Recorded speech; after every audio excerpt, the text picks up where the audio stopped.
Hi there traders, welcome to the Forex weekly trading ideas with me, John. I'm going to be taking you through all the important data this week as well as some charts of interest.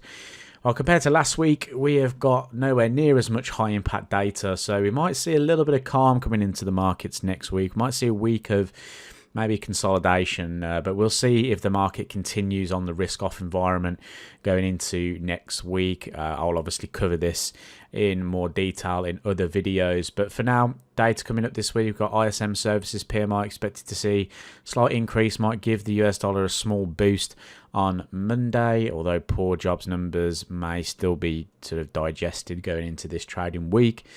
RBA also expected to announce their latest rates, and we're expecting a hold at 4.35%, probably largely due to the fact that the Australian dollar has devalued quite a lot recently, and we saw some significant downside to the Chinese data, and obviously China and Australia being huge trading partners, that's going to have a big impact. We obviously saw the China rates come in lower as well. They cut interest rates recently, so the RBA could potentially hold in this meeting. Inflation in Australia is still fairly high at 3.8%, but going in the right direction, so we might see a hold there.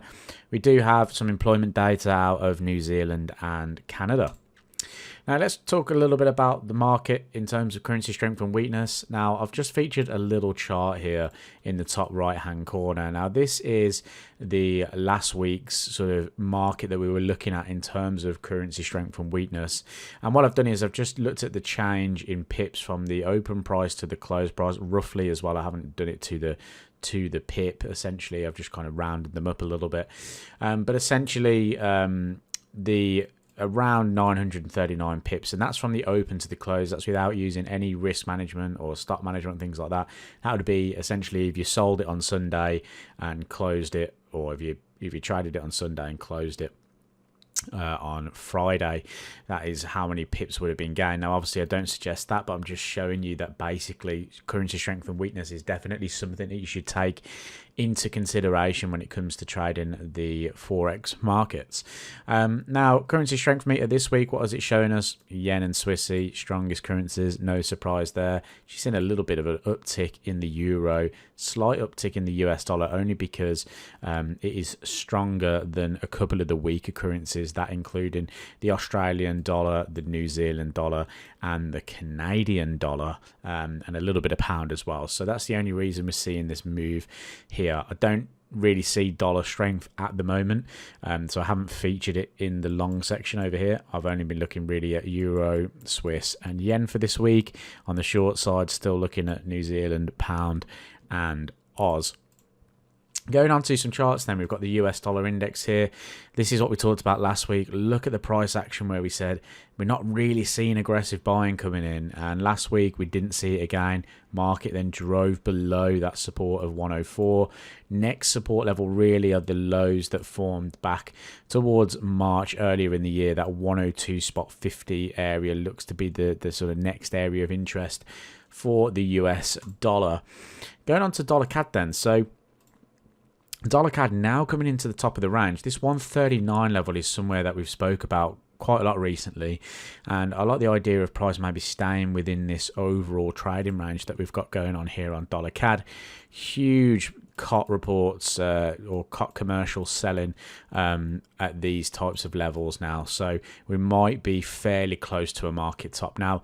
139 is a level I like because it was a level of resistance before, but you can see that the range of this weekly chart shows it can also go more towards the 1.4 before seeing any kind of turning point. So I'm keeping a very close eye on the Canadian dollar going into this trading week. Dollar yen, obviously the talk of the town is dollar yen and the aggressive sell-off that we've seen in this market. Bank of Japan, very happy. Bank of Japan unexpectedly hiked interest rates to 0.25%, and look, we're breaking all kinds of support levels now. We're breaking this long-term trend line that formed from the lows back at the start of 2023.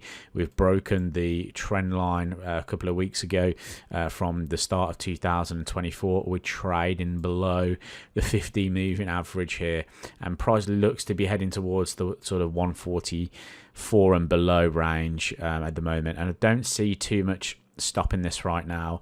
We've seen a very large rise in the VIX, the volatility index, which has helped kind of fuel this, what I call the risk off sentiment within the market, and Japanese yen, Swiss franc, gold, all feeling the benefits of that at the moment, and I don't see that changing just yet. But if we do get a change in that, maybe because this week we've got very light data in terms of high impact data, market may see this as a chance to have a little bit of a breather.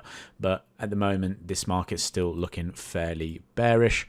And gold, last week we said there's a good potential for gold to rally this week. We looked at these weekly candlesticks, and again, very interesting close the previous week, but also high impact data. We expected a little bit of a rise from gold because of the amount of risk potentially in the markets, and we have rallied back towards those highs.